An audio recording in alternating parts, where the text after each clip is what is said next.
Hey, what's going on, guys? Migzuba here, and in today's video we're going to be taking a look at a Mardu sacrifice deck for standard best of one.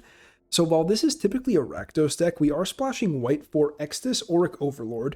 Now this is a 4-mana 2/4 double striker with Magecraft, and that Magecraft ability reads whenever you cast or copy an instant or sorcery spell, return target non-legendary creature card from your graveyard to your hand. Now, a better way to abuse Magecraft, and especially in a sacrifice deck, than Plumb the Forbidden. Now, if you guys haven't seen this card is absolutely nuts. So, at its baseline, it's 2 mana, you draw a card and lose 1 life. But as an additional cost to casting the spell, you may sacrifice 1 or more creatures, and when you do, copy the spell for each creature sacrificed this way. So basically, comboed with Extus, you get to draw 1,000,000 cards, you do lose a bit of life, but you get to put any number of creatures, or basically, for each time you copied Plum, you get to put a creature from your graveyard into your hand if this is on the board, and you can draw 1,000,000 cards. So basically just a crazy card advantage engine, and if Bastion of Remembrance is online, you get to gain and drain your opponent for each creature sacrificed. So this is like the 3-card combo of the deck, and to supplement the combo, we have a bunch of cheap creatures that act as sack fodder. And in those cheap creatures, we also have a bunch more Magecraft to trigger Extus. So Hunt for Specimens and Forbidden Friendship kind of serve the same role, where they create little cheap sacrificable bodies and act as instants or sorceries to trigger Magecraft on Extus. And this one also learns, which gets you more potential bodies, gets you a way to end the game, artifact removal, or just a ping if you really need to close out the game that way. Removal spell, and the sacrifice cost is not very big. Because you are a sacrifice deck, we have plenty of fodder, and just being able to mana fix, maybe gain some life is pretty good. So we have 1 environmental sciences in here. Again, all these trigger Magecraft as well, so that's a pretty cool thing to note. For more sack fodder, we have some eye twitches. This one also learns when it's sacrificed, so we're pretty happy to do so. Being a 1/1 flyer also means it can get in there quite a bit, so that's pretty cool. And Serrated Scorpion, which basically deals 2 damage to each opponent, and you gain 2 life whenever it is sacrificed, or whenever it dies, so if it blocks or whatever. Also, fairly good blocker in the early game against like white and especially red. They have a lot of 1/1s that don't exactly want to attack into a Serrated Scorpion. I'm actually a pretty big fan of this card. So that's mostly it for the sack fodder. Now we have a couple more ways to sacrifice creatures. We have Village Rites, obviously, sacrifice a thing, draw some cards, really solid. We have a Woe Strider, which has a infinite sack outlet on it for more scries. Also, the goat can serve as sack fodder. And we also have Predator, which kind of acts as a infinite sacrifice fodder creature as well, where you can sacrifice another creature and then tap it, but you can do that even when it's tapped. It just remains tapped. When it becomes tapped, you basically get to exile a creature target card from the graveyard and put a +1/+1 counter on it. So it will only exile one thing whenever you sacrifice a thing, but you can sacrifice as many things as you want to the Predator. So it kind of serves a very similar role that the Woe Strider does. We also have Rankle as another sack outlet. Basically, a hasty way to close out the game, can make your opponent discard some cards. You can discard some cards as well, but we have plenty of card advantage with Plum, so it shouldn't be that big of a deal. We're very happy to sacrifice creatures in this deck. We are very much so built for it. Also, Rankle, quick little thing, you cannot recur it with Extus because it is legendary, which is unfortunate. Same goes for Kroxa. Kroxa isn't exactly plan A of the deck, but it's like plan B. If nothing else is really going your way, but you've cast a Kroxa earlier in the game, you can just start reanimating this thing and slowly chipping away at your opponent's hand or life total. So really good backup plan to have in a Rakdos sack deck. Other cards we have not covered, we got Claims. So I can definitely see you wanting to run 4 copies of Claim, but because we are in best of 1, and this card is very dead against any control matchup or like Sultai Ultimatum, I'm only going with 3 copies. But against anything red or white or like Winota, Claim is just so good. And we have a lot of sack outlets anyways, with like everything I mentioned before, and Plum, and Village Rites and all that stuff. That Claim is very, very actively online.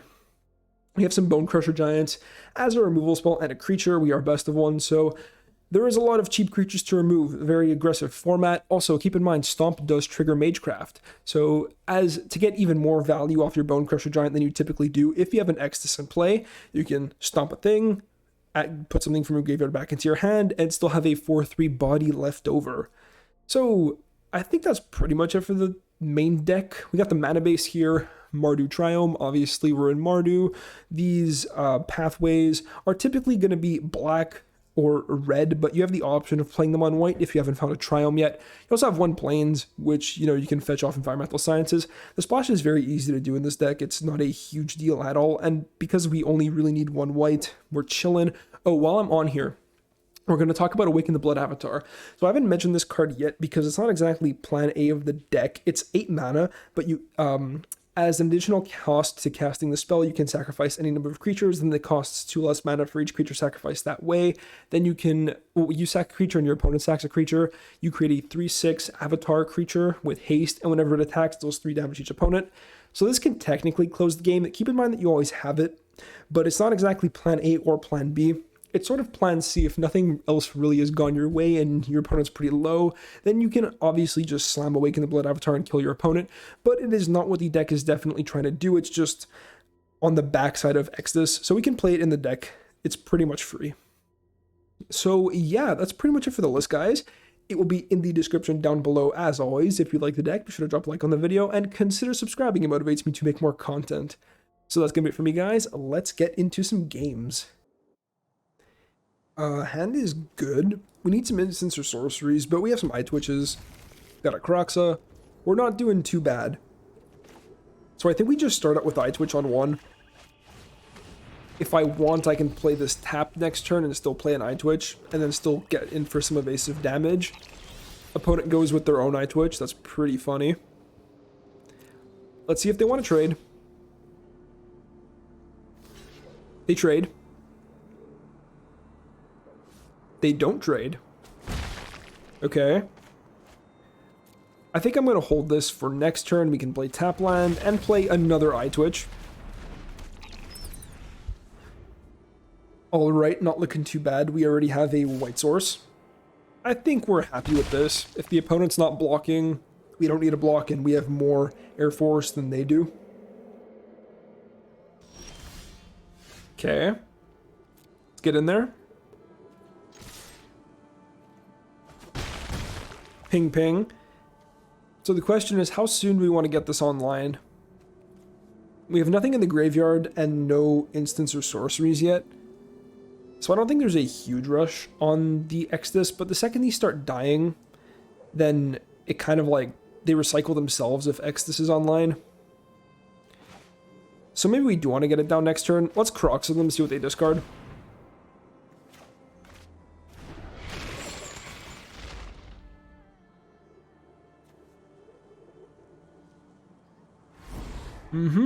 What you got? They drop off their Plum. This is a card that we could use right now, and I'm gonna play this tapped. It means that we can resolve Exodus next turn. Although I don't know how happy we are to play it on 4. Opponent plays their Bastion. That's good. We could use our own Bastion, honestly. So do we just play this? Opponent doesn't really seem to want to attack me. Let's get in there. Okay. We want our own Bastion. Very similar decks here. Both kind of sacrificey. Okay, opponent grabs the Sciences. This destroys artifacts, not enchantments. Frustrating. I guess we grab a Pest Summoning. I'm just thinking about the mana and how I want to do it. If I grab red, am I okay? So like black, black, red, white. Okay, yeah, I'm gonna grab red.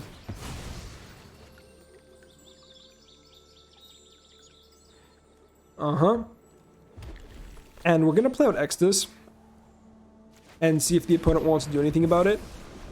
If it survives, oh, that's a sick animation. But yeah, if the opponent survive, like if this thing survives, then we can get Pest Summoning, rebuy our Eye Twitch, get it for free pretty much, and we're chilling from there. Opponent has a Heartless Act. I swear, this deck does not typically play Heartless Act. Okay, not bad. We don't need any more white. These act as our white sources. Also, the fact that our creatures now get exiled is annoying. Don't like that very much. We want them in the yard for Croxa. Okay. So yeah, I've seen a lot of these lists. Literally none of them are in removal. Or the popular ones anyways. So I guess my boy was just getting sick of dying to aggro too much. Environmental sciences, okay. Sure. All this is fine.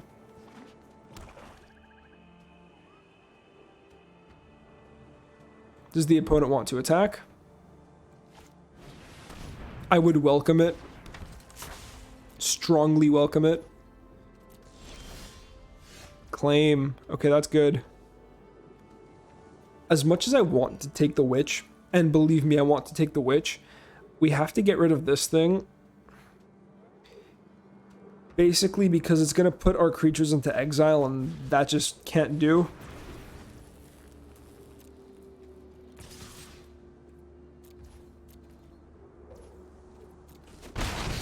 Okay, we're going to get into some lifelink. Sacrifice the Dean. What do we find? Some lands. That's not great. That is not great.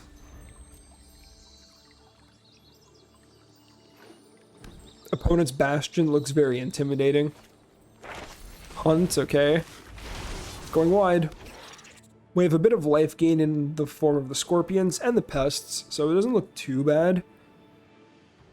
But yeah, not ideal. Containment Breach, destroy target artifact or enchantment. I mean, we are going to have a Bastion of our own at some point, but not right now. Also, thinning the deck. Getting, I guess, a bit more red is okay. Another Croxa. Can put this on black. I guess we're going to attack. I wonder what's holding priority. Get in there in the sky. We can play first Croxa, make them discard a card. And then reanimate.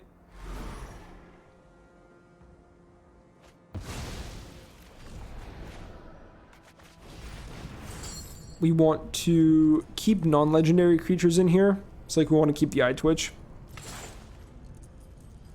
I wouldn't be too surprised if this is a removal spell, based on the way priority is being held. So we see second Heartless Act. Yup. We have to go for it. We can't just hold this Croxa forever. Opponent takes 3. Cool. Okay, so we're both on 7 lands, and the fact that we draw this is pretty huge. Okay, we'll get in there in the sky. I think we're going to sack the Eye Twitch now. We need some more cards, and we can learn here. So what do we want? Necrotic Fumes to take off the Sedgemoor Witch seems pretty good to me. We could also grab Mascot Exhibition, but I think we take off the Witch.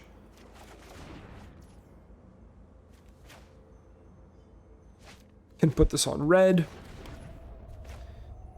Make a goat.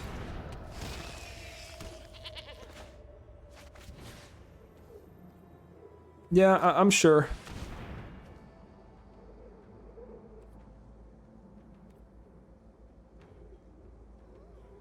Okay.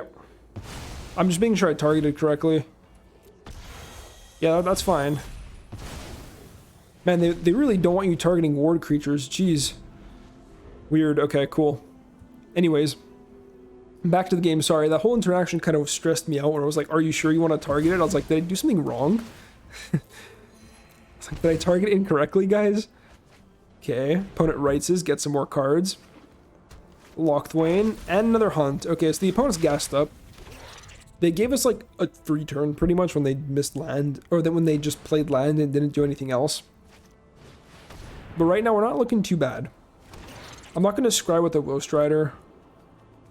I think our creatures are more valuable. We draw land, so a little bit punished. I mean, opponent's going to chump if I attack. Oh man. If I attack, they're just going to trade some 1/1s for it. Start draining us some more. I think we just reanimate Croxa. Or do I start attacking?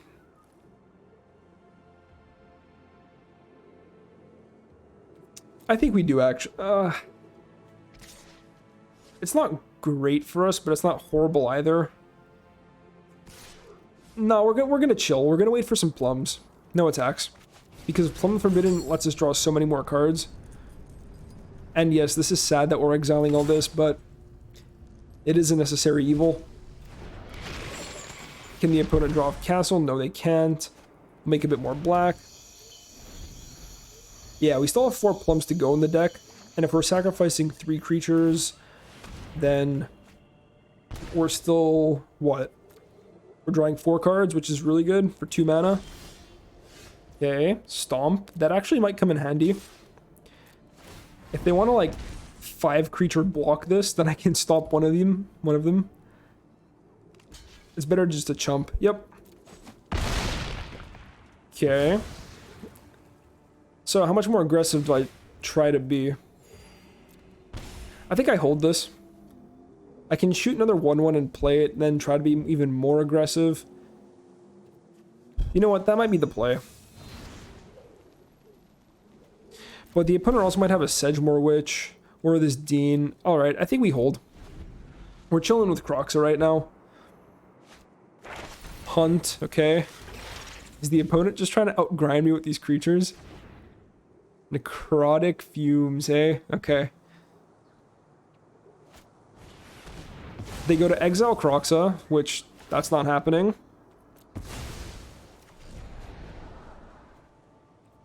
I'm good on that. Opponent's in a weird spot where they can technically kill us with these gains and drains. Jeez, that's not good. Okay. So what do we do? I think we attack here. If the opponent double blocks, I can shoot one of the pests. And then play Bone Crusher Giant. And I think that's okay. It's not a perfect interaction. It's not horrible. We have to start getting rid of these pests anyways. Yep. Yep. This is what I mean. Bastion just puts in so much work when things are dying. Play with the Bone Crusher Giant. And say go. I could hold land, but I don't see, like, a big point to it. And yeah, notice how Bastion has just kept them in this game. Like, it's disgusting. Castle draw, and opponent's life total's healthy. Sedgemoor Witch, okay. Turn after I play this. Very good. So do I scry? I don't think I do. Okay. Ooh, no, we're gonna keep being aggressive. We have to wind down the opponent's threats anyways. Okay, since they double blocked, I think I do sacrifice the Scorpion. Gain a bit more life, drain them a little bit more, and try to find a plum. Trial will not do. I mean, it's another card in the graveyard, it cycles. I just don't think it's where we need to be. Okay, look at all these triggers. We play another Scorpion, and we pass.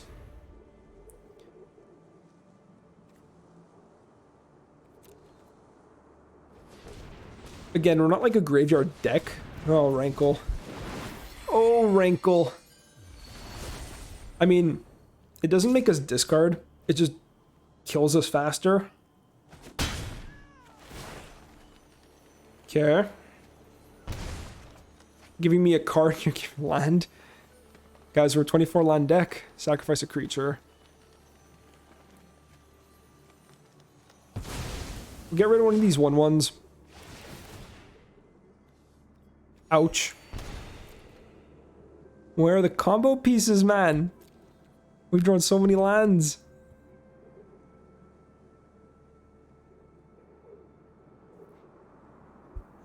Okay, what else you got? Crippling Fear. Warlock, human, human, okay. Well, how much does that drain me? Okay, that's pretty good. So I'm gonna do this now. Yeah, I'm sure. We take a bunch of damage. Not great. Not great. Can play you out. I can reanimate the Woe Strider, and I honestly think we do. Croxa is better, but just getting a board presence is important. Oop, meant to do that. Okay. Okay. So we have officially established board presence. Not bad. And opponent has a Bastion and a Castle. We have creatures on board. Okay, Castle draw now. Cool. I'm going to take my Scry. I think at this point in the game, a good top deck is pretty much securing the game. We're going to keep our big bodies though. Another Woe Strider, not bad. Opponent falls to 2. Cool. Okay. Land. And the opponent's dead. Ooh, good game. Whew. Grindy match. Sacrifice Mirror. I didn't draw any plums, and a lot of our value engines just weren't in place because I think I was a little bit too greedy playing, where's the boy? Extus. But, I mean, after a long, grindy game and a lot of escaping creatures, we managed to get there, so that's pretty cool. Okay, Hand is weird, but Hand is pretty good, so we'll keep it. We need a sack outlet, which is why Claim looks a little bit awkward, but hopefully Bone Crusher Giant and Bastion can get us there. We also don't have much sack fodder. Okay, so I dropped a little bit because I literally threw 2 games. Quick explanation for that. 1, I miscounted 1 point of damage off a Bastion sacrifice, so we missed lethal with the Bastion by 1. And I was like, okay, well, I feel like a fucking idiot, so we're not going to include that game. Another one was where I was spamming the screen too much. I don't know if any of you guys do this. I do this all the time where I'm like chilling like this. And then we kind of like... I kind of basically messed up a learn card resolution where instead of picking the removal spell, the removal spell lesson, I picked the go wide lesson. And I was like, okay, well, now we just lose because I'm a dumbass. So anyways, we are going to chill out from those 2 losses. Take a step back and try to farm this mono red player. We don't let them get into combat, by the way, like ever. Okay, more black. So now what? Big boy or these Bastions? I think just big boy right now. Opponent kind of like has to respect it. They have to find an answer. Right now they're not getting in for damage, and then we can get these Bastions down eventually. Also, sack outlet is really good here.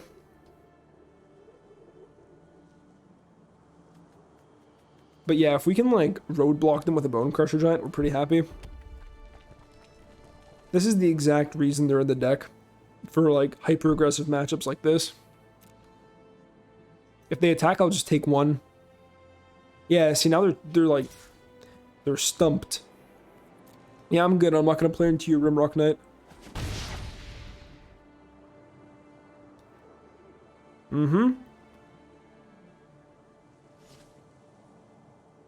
What you got? Also, if this ever dies and we start popping off with Extus, we can just recycle removal spells, which is pretty funny. Okay. So, Bastion. I kind of don't want them to have a Bone Crusher Giant. Actually, if we steal a Bone Crusher Giant with a cleave on it, we're laughing, right? Okay. I make my 1/1. Missing land is unfortunate, especially after flooding so hard in so many of my games. Land 4. Now they can cleave. Attacks with both.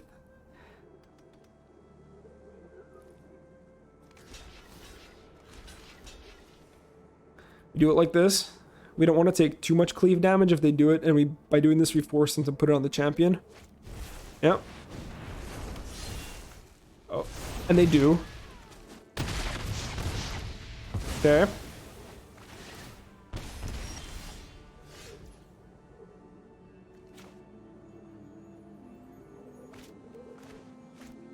So we put this on red. Take the Bone Crusher Giant. That might have been a little bit of a mistake, so now we don't get to hit them for 1 million. But I still think it's fine.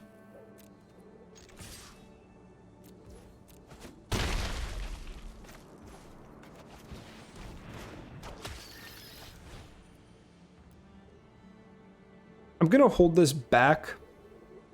Am I? Nah, we're gonna go all in. Yeah, so I might have been correct to steal the cleaved up Bone Crusher Giant, but I still like the whole play of clearing their board. Okay, nice. Happy I drew what I did. Because now we have some creatures. We have Roast Rider Claim, which is so good. Torbrand. Uh-oh. Uh-oh. Is all I can say about that. What do we have? I mean, Claim is good. Claim is good against Torbrand. I can play Bastion. Try to, like, cheese them out of some damage. You can play Roast Rider. Doesn't really do too much. I mean, I really liked my spot before they just slammed this. How much is it going to hit me for 10? I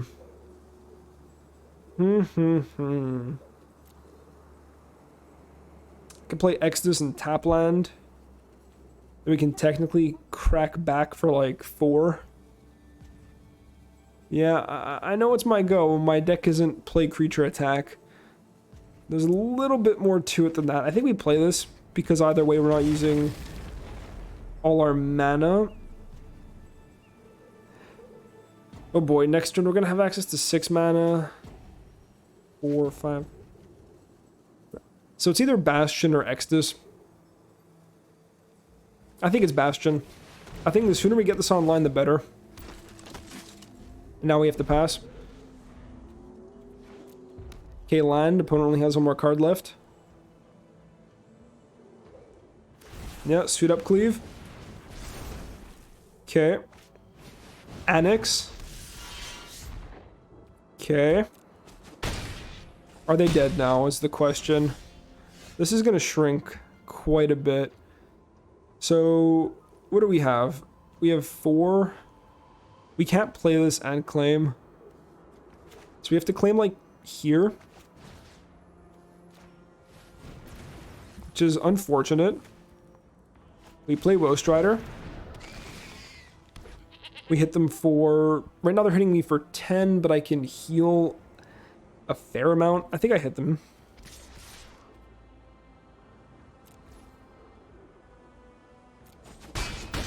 Okay, they fall to 7. We sack the Annex.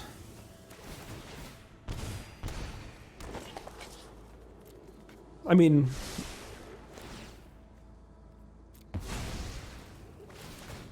Now they're just dead. To the Bastions. Whew, we did it. Okay. We cleared it. We cleared Mono Red. Oh, I want to hit him with a Yorgo so badly. Oh, I really want to. Oh, yeah. Bastion of Remembrance. Absolutely disgusting. And the fact that the creature that they played was Annex just solidifies the deal by giving us another goat, but basically they can't even attack if they were at 1 life, because the second the Roast Rider dies, they get drained for 2. Oh, crazy card in this deck. Just, oh, it's nuts. Alright guys, and we are back. So my consensus on this deck, like my absolute freaking verdict, is that it's really good. This deck is solid, especially in best of 1, where there isn't as much control and you can't get super sideboard hated out, but it is hard. This is one of the hardest decks I've had to play in a while. Trust me, I lost like 2 or 3 games, not because the deck was going to lose, because I misplayed just by a slight thing here or a slight thing there. The deck wins by literal inches. It reminds me of a lot of Cat Oven, but that deck I honestly found a lot easier to pilot because the damage had a lot to do with Cat Oven and Mayhem Devil, and there wasn't that much more to it. But this deck has a lot of chip, a lot of hitting for 1 with your tokens, a lot of knowing when to hold back your creatures to block, and a lot of like weird Bastion lethals, and a lot of potential value in Exodus. So I think that if you actually learn this deck and play it properly and have like a decent build, it can get you pretty far, but you really have to be willing to play it properly. This is one of the few decks that I'm not completely comfortable with. Like, I understand how the deck works, I know what I'm supposed to do, but actually executing it while giving commentary especially, because I like to talk through my plays, which is something that a lot of you have basically spoken to me, like written in the comments that you guys really appreciate, especially some people that are learning Magic and trying to do like into like math, like 1 + 1 + 1 + 1 + 1 + 1 + 1 whatever, and like knowing how much I have to block and how much like I want to hold back. It's a lot to keep in mind when you're also giving commentary on a game, which normally I have no problem doing because I'm playing control or something like that. But yeah, for this deck especially, I don't know what it was. It was just tough for me to film. Anyways, guys, I do recommend you try it out, especially if you're in the mood for a mental challenge instead of just a laid back play mono white or mono red, because this deck will make you think. Anyways, it will be in the description down below as always, and I will hopefully will catch you in the next one. Peace out.